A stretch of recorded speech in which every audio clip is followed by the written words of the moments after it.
గత 5 ఏళ్లలో నిర్మాణం ప్రారంభం కాని గృహాల రద్దుపై ఒక నిర్ణయానికి వచ్చింది.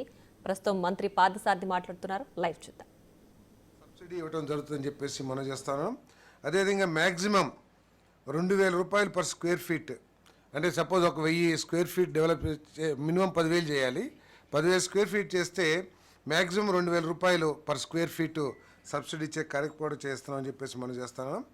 మరి అదేవిధంగా ఈ subsidy 50% of the building space కట్టడం కానీ అది అయినాకే రిలీజ్ చేస్తారని చెప్పేసి కూడా ఈ సందర్భంగా తెలియజేస్తాను. అదేవిధంగా 2,000 రూపీస్ పర్ సీట్, అంటే ఒక 100 మందికి గనక వర్కింగ్ స్పేస్ ఏర్పాటు చేస్తే ఆ 100 మందికి 2,000 రూపీస్ కాడికని 2 lakhs రూపీస్ 6 monthsకి ఇన్సెంటివ్గా ఇచ్చే కార్యక్రమం కూడా చేయబోతుందని చెప్పేసి మనం చేస్తాను.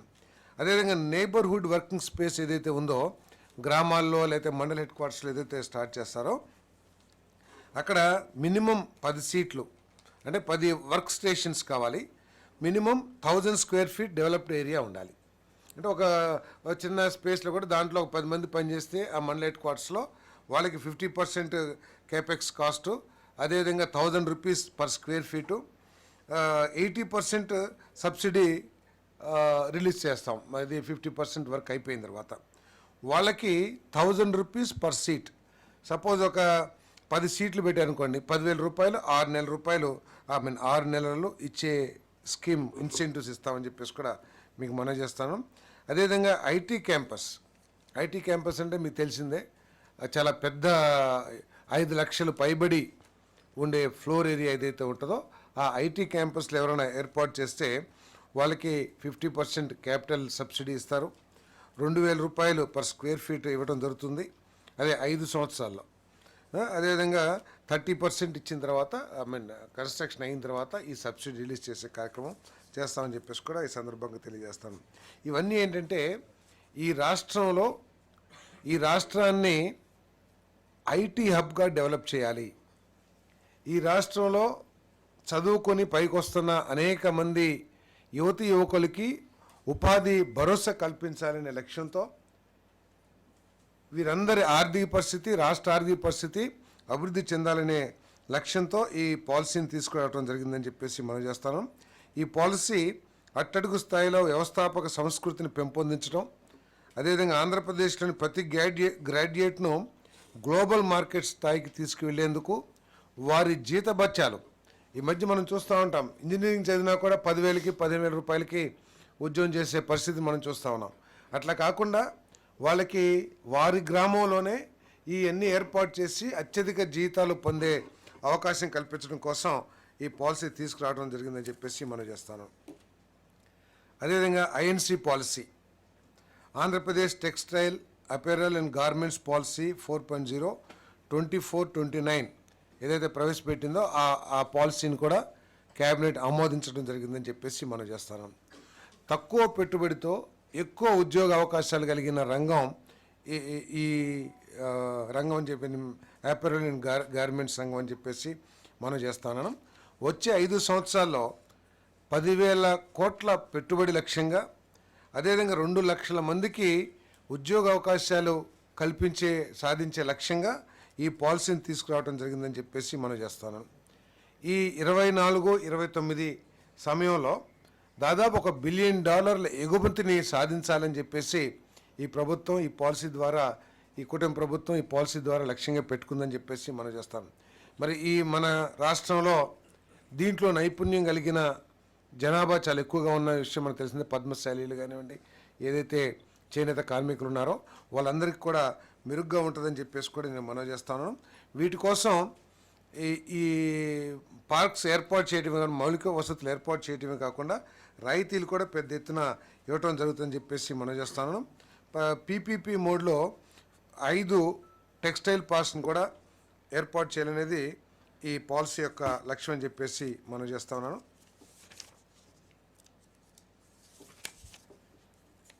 దాంట్లో కూడా ఇన్సెంటివ్స్ ఎవరైనా కొత్తగా పెట్టుబడులు పెట్టే MSME, sub large and large 3 కేటగిరీలుగా ఈ ఇన్వెస్టర్స్ని డివైడ్ చేసి ముగ్గురికి డిఫరెంట్గా ఇన్వెస్ట్మెంట్ సబ్సిడీ ఎంఎస్ఎంఈ అయితే 30%, సబ్ లార్జ్ అయితే 20%, లార్జ్ అయితే 25% ఇన్వెస్ట్మెంట్ సబ్సిడీ ఇవ్వడం జరుగుతుంది. Women, BC, SC, ST, minorities, specially abled వాళ్ళందరికీ కూడా ఎంఎస్సీఎం అయితే 45% సబ్సిడీ, 25% సబ్ లార్జ్ యూనిట్స్కి, లార్జ్ యూనిట్స్కి 30%. అదేవిధంగా పవర్ కాస్ట్ ₹2 పర్ యూనిట్ అందరికీ కూడా. అదేవిధంగా ED charges exemption 50%, stamp duty and land conversion charges 100% అన్ని యూనిట్స్ కూడా. గ్రీన్ టెక్ అడాప్షన్ ఎవరైనా తీసుకొస్తే 25% ఆఫ్ ఎక్విప్మెంట్ కాస్ట్ ఎంఎస్ఎంఈస్కి, 10 to 15% of project cost sub large యూనిట్స్కి, అదేవిధంగా లార్జ్ యూనిట్స్కి 15 to 25% సబ్సిడీ ఇవ్వడం జరుగుతుందని చెప్పేసి కూడా మనం చేస్తా ఉన్నాం.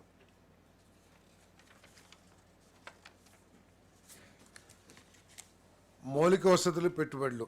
ఆంధ్రప్రదేశ్ మ్యారిటైమ్ పాలసీ 4.0 ఏదైతే ప్రవేశపెట్టబడిందో దాన్ని కూడా కేబినెట్ ఆమోదించిందని చెప్పేసి మనం చేస్తాం. ఈ పాలసీ యొక్క ముఖ్య ఉద్దేశం ఏంటంటే మనకి అనేక రాష్ట్రాలకి లేని వసతి, దాదాపు 975 కిలోమీటర్ల పొడవైన కోస్ట్ లైన్ మనకు ఉండటం మూలంగా దాన్ని ఆధారంగా చేసుకుని పోర్ట్లు కానివ్వండి, పోర్ట్ ఆధారిత ఇండస్ట్రీస్ కానివ్వండి అభివృద్ధి చేయాలనేది ఈ ప్రభుత్వం యొక్క లక్ష్యం అని చెప్పేసి మనం చేస్తా ఉన్నాను. మరి ఈ ఇంత లాంగ్ కోస్ట్ లైన్ ఉన్న ఈ రాష్ట్రాన్ని మరి అంతర్జాతీయ ఇంటర్నేషనల్ స్టాండర్డ్స్తో ఈ మ్యారిటైమ్ హబ్గా తీర్చిదిద్దాలనేది ప్రభుత్వం యొక్క లక్ష్యం అని చెప్పేసి మనం చేస్తా ఉన్నాను నేను. ప్రస్తుతం గుజరాత్ నెంబర్ 1గా ఉంది ఈ పోర్టు బిజినెస్లో, మన ఆంధ్రప్రదేశ్ సెకండ్గా ఉంది. కానీ గ్యాప్ మాత్రం చాలా పెద్దగా ఉంది. అంటే ఈ పోర్ట్స్ హ్యాండిల్ చేసే ఏదైతే గూడ్స్ ఉంటాయో చాలా డిఫరెన్స్ ఉంది. ఫస్ట్ సెకండ్ అనే పేరు ఉంది కానీ చాలా goods. Gujarat 450 million tons per annum చేస్తూ ఉంటే మనం కేవలం 180 మిలియన్ టన్స్ పర్ యానం చేస్తా ఉన్నాం. దీన్ని పెంచడం కోసం, మరి హబ్గా తయారు చేయడం కోసం మరి దీన్ని పోర్ట్స్ని అభివృద్ధి చేయాలనేది లక్ష్యంగా ఈ పాలసీ తీసుకురావడం జరిగిందని చెప్పేసి మనం చేస్తాను. పోర్ట్సే కాకుండా పోర్ట్స్ పక్కన కూడా ఉన్న ప్రాంతాలను అభివృద్ధి చేసి స్టీల్ ఇండస్ట్రీ కానివ్వండి, లేదా పెద్ద పెద్ద ఇండస్ట్రీస్ని తీసుకొచ్చి ఈ పోర్ట్స్కి అనుసంధానం చేసి రాష్ట్రాన్ని పారిశ్రామికంగా అభివృద్ధి చేయాలనేది ఈ ప్రభుత్వం యొక్క లక్ష్యం అని చెప్పేసి కూడా మనం చేస్తాను నేను. మరి ఇన్ని వసతులున్నా కూడా మన రాష్ట్రం షిప్ బిల్డింగ్లో వెనకబడి ఉన్న మాట వాస్తవం. అందుకోసం ఈ షిప్ బిల్డింగ్ ఇండస్ట్రీని కూడా డెవలప్ చేయాలని చెప్పేసి మరి ప్రయత్నం చేస్తామని చెప్పేసి కూడా మనం చేస్తున్నాం. ఈ ఇన్ని పోర్ట్స్ ఉన్నా కూడా మనకి కొన్ని పెద్ద లైనర్స్ అంటే పెద్ద పెద్ద షిప్స్ ఈ ప్రాంతాలకు రావడానికి కూడా రావట్లేదు అనేది కూడా ఈ పాలసీలో తెలియజేశారు. వాళ్ళు బాంబేలో మెగా షిప్ యార్డ్ ఉంది, అక్కడికి వెళ్తున్నారు. సో మన రాష్ట్రంలో కూడా ఒక మెగా షిప్ యార్డ్ని ముఖ్యమంత్రి గారు ప్రత్యేకంగా ప్రధానమంత్రి గారితో చర్చించి, ఇంతకుముందు ఏదో స్టడీ చేశారు పోయిన ప్రభుత్వంలో, రిజెక్ట్ చేసినా కూడా ఆ ప్రభుత్వం ఏం పట్టించుకున్నట్టు కనపడలేదు. కానీ ముఖ్యమంత్రి గారు ఎట్టి పరిస్థితుల్లో మాకు ఒక మెగా షిప్ యార్డ్ కావాలి అని ప్రయత్నం చేస్తూ ఉన్నారు. దాన్ని కూడా సాధిస్తామని చెప్పేసి మరి మేము ఆశాభావంతో ఉన్నామని చెప్పేసి కూడా మనం చేస్తా ఉన్నాను. మరి ఈ ఆంధ్రప్రదేశ్ని షిప్ బిల్డింగ్ ఇండస్ట్రీలో నెంబర్ 1గా తీసుకురావాలని చెప్పేసి ప్రయత్నం చేస్తామని చెప్పేసి మనం చేస్తా ఉన్నాం. పంచాయతీరాజ్ అండ్ గ్రామీణాభివృద్ధి శాఖ కొన్ని త్రాగునీటి ప్రాజెక్టులకి 3 త్రాగునీటి ప్రాజెక్టులకి చాలా కాలం ప్రాజెక్టు డిలే అవటం మూలంగా గత ప్రభుత్వంలో తీసుకున్న నిర్ణయాలు కానివ్వండి, లేకపోతే అలసత్వం కానివ్వండి, లేకపోతే బాధ్యతారహితం కానివ్వండి, ఈ ప్రాజెక్టులు డిలే అయిపోయి ప్రాజెక్టులు ముందు సాగించలేని పరిస్థితి కనపడటం మూలంగా GO 62 ద్వారా ఈ ఏదైతే ప్రైజ్ అడ్జస్ట్మెంట్ ఉంటుందో ఈ ప్రాజెక్టులకి ఇచ్చే కార్యక్రమం చేయబోతున్నాం. ఇక్కడ ప్రత్యేకంగా ఈ ప్రాజెక్టులు ఏంటంటే శ్రీకాకుళం జిల్లాలో ఉద్దానం ప్రాంతానికి త్రాగునీటి వసతి, అదేవిధంగా వైఎస్ఆర్ జిల్లాలో పులివెందుల నియోజకవర్గానికి మరియు కర్నూలు జిల్లాలో డోన్ నియోజకవర్గానికి, అంటే ఒకటేమో మాజీ ముఖ్యమంత్రి గారిది, ఒకటేమో మాజీ ఫైనాన్స్ మినిస్టర్ గారిది కాన్స్టిట్యున్సీలో దాదాపు 10.5 లక్షల మందికి త్రాగునీటి సమస్య తీర్చడం కోసం ఈ ప్రాజెక్టులు ఉన్నాయి. కాబట్టి గతంలో మనందరం కూడా చూసాం గత ప్రభుత్వం ఏ విధంగా పనిచేసింది, గత ప్రభుత్వ నాయకత్వం యొక్క ఆలోచన ధోరణి ఏమిటి అనేది ఈ రాష్ట్ర ప్రజలందరూ కూడా తెలుసు. అనేక ప్రాజెక్టుల్ని ఆంధ్రప్రదేశ్ తలరాత మార్చగలిగే అనేక ప్రాజెక్టుల్ని కేవలం రాజకీయ దురుద్దేశంతో, ఒక క్రూరమైన ఆలోచనతో, కేవలం చంద్రబాబు నాయుడు గారికి తెలుగుదేశం పార్టీకి ఎక్కడ పేరు వస్తుందో అనే ఉద్దేశంతో ఆ ప్రాజెక్టుల్ని నాశనం చేసిన పరిస్థితులు మనందరం కూడా చూసాం. హౌసింగ్ది కానివ్వండి, లేకపోతే చింతలపూడి లాంటి ప్రాజెక్ట్ కానివ్వండి, లేదు పోలవరం లాంటి ప్రాజెక్ట్ కానివ్వండి, అనేక ప్రాజెక్టుల్ని కేవలం చంద్రబాబు నాయుడు గారికి, టిడ్కో ప్రాజెక్ట్ కానివ్వండి, మళ్ళీ గౌరవ మంత్రి గారు చెప్తారు దాని గురించి, టిడ్కో ప్రాజెక్టులు కానివ్వండి, వీటన్నిటినీ కేవలం వేరే ఉద్దేశం ఏమీ లేదు, వేరే ఉద్దేశం సాంకేతికత కానీ లేదా ఇంకేది ఎక్కడ లేదు. పోనీ అన్నిటికీ మించి మనం కూర్చున్న అమరావతి కానివ్వండి, కేవలం చంద్రబాబు నాయుడు గారికి తెలుగుదేశం పార్టీకి పేరు వస్తుందనే లక్ష్యంతో, ఆలోచనతో, దురుద్దేశపూరితమైన ఆలోచనతో వీటన్నిటిని కూడా నాశనం చేసిన విషయాలు మనం చూసాం. కానీ ఈ ప్రభుత్వం అటువంటి ప్రభుత్వం కాదు. ప్రజాస్వామ్యయుతంగా ఆలోచించే ప్రభుత్వం. నాయకులు కూడా ఏ విధంగా ఉంటారో ఒకసారి ప్రజలందరూ కూడా ఆలోచన చేయాల్సిన అవసరం ఉంది.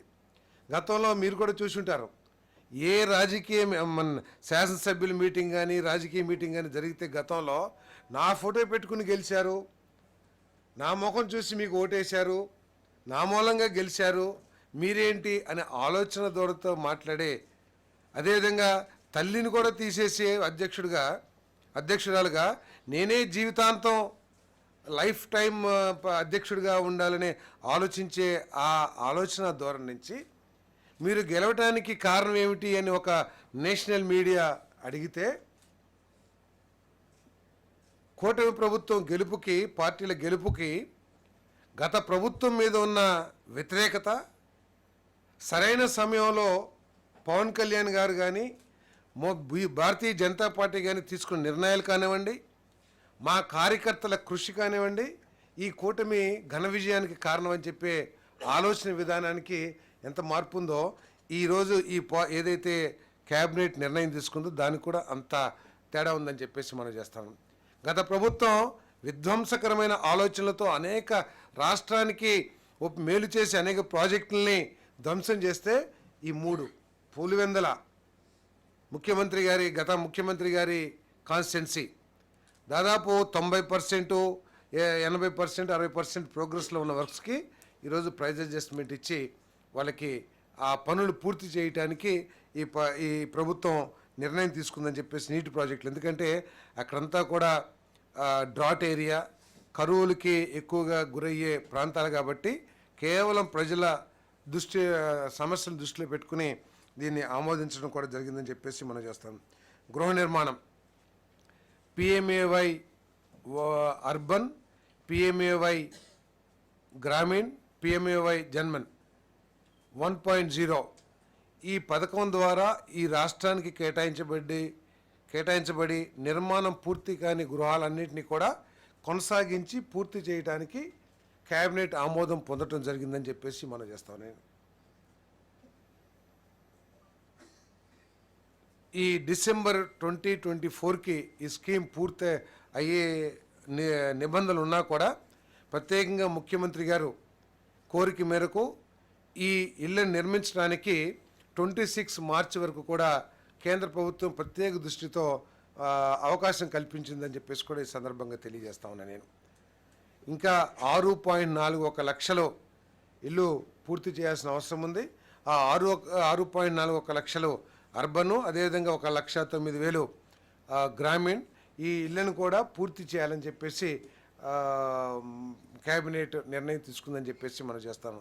ఇప్పటి వరకు ఏదైతే మెటీరియల్స్ విధానం కానివ్వండి, లేదా 3 ఆప్షన్స్ కానివ్వండి నిర్మాణంలో, ఆ విధానాల్లోనే కొనసాగించాలని చెప్పేసి కూడా ఈ క్యాబినెట్ ఆమోదం తెలిపిందని చెప్పేసి ఈ సందర్భంగా తెలియజేస్తా ఉన్నాను. నేను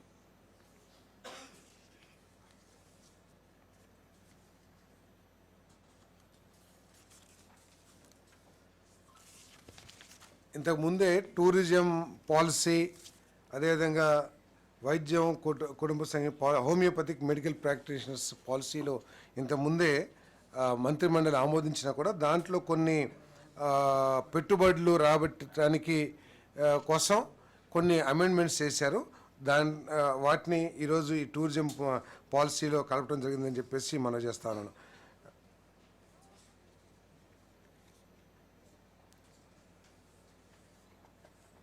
పర్యాటకంలో ఆంధ్రప్రదేశ్ని అగ్రగామిగా నిలబెట్టేలా భారీగా పెట్టుబడులు రాబట్టడమే లక్ష్యంగా రాష్ట్రంలో కొత్త పర్యాటక విధానం రూపొందించడం జరిగింది. కేంద్ర ప్రభుత్వ పథకాల అమలుకు తోడు ప్రభుత్వ ప్రైవేట్ భాగస్వామ్యంతో పెట్టుబడులను ప్రోత్సహించబోతా ఉన్నాం. పర్యాటకుల్ని ఆకర్షించేలా temple, eco, adventure, wellness, agri tourism కలుపుతూ టూరిజం సర్క్యూట్లని ఏర్పాటు చేయబోతున్నాం అని చెప్పేసి కూడా ఈ పాలసీ ద్వారా మనం చేస్తా ఉన్నాను. మరి పర్యాటక రంగానికి పారిశ్రామిక హోదా ఇవ్వటం ద్వారా కొత్త ఉద్యోగాల కల్పనకు వీలవుతుందని చెప్పేసి కూడా మనం చేస్తాను. అదేవిధంగా ఆంధ్రప్రదేశ్ ఆయుర్వేద మరియు homoeopathic medical practitioners registration act 1956 బోర్డుల నామకరణాన్ని మార్చడంతో పాటు national commission for Indian system of medicine act 2020 అనుగుణంగా బోర్డుని పునర్నిర్మించడానికి చేసిన ప్రతిపాదనల్ని రాష్ట్ర మంత్రి మండలి ఆమోదించిందని చెప్పేసి మనం చేస్తాను. ప్రస్తుతం పిలువబడుతున్న ఆంధ్ర బోర్డ్ ఆఫ్ ఆయుర్వేదాన్ని ఇకపై Andhra Pradesh state medical council for Indian system of మెడిసిన్గా పిలువబడతా ఉంది. అలాగే ఆంధ్ర బోర్డ్ ఫర్ హోమియోపతిని ఇకపై Andhra Pradesh state medical council for హోమియోపతిగా పిలువబడతా ఉంది. ఇట్స్ ఓన్లీ కొంచెం చిన్న అమెండ్మెంట్స్. ఇంతకుముందే ఈ పాలసీని ఆమోదించాలని కూడా మనం చేస్తాను. ఇంకోటి INC Andhra Pradesh sustainable electric mobility policy 4.0 పాలసీని మంత్రిమండలి ఆమోదించిందని చెప్పేసి మనం చేస్తాను. రాజధాని అమరావతిని ఎలక్ట్రికల్ మొబిలిటీ నగరంగా తీర్చిదిద్దే లక్ష్యంతో ఆంధ్రప్రదేశ్ను సస్టైనబుల్ ఎలక్ట్రిక్ మొబిలిటీ పాలసీకి ఆమోదం తెలపడం జరిగింది.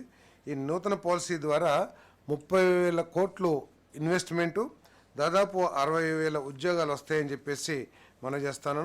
అదేవిధంగా ఈ ఎలక్ట్రికల్ వెహికల్స్ కొంటే వివిధ సబ్సిడీస్ కూడా ఈ ప్రభుత్వం ప్రకటించిందని చెప్పేసి కూడా ఈ సందర్భంగా నేను తెలియజేస్తాను. ఇప్పుడు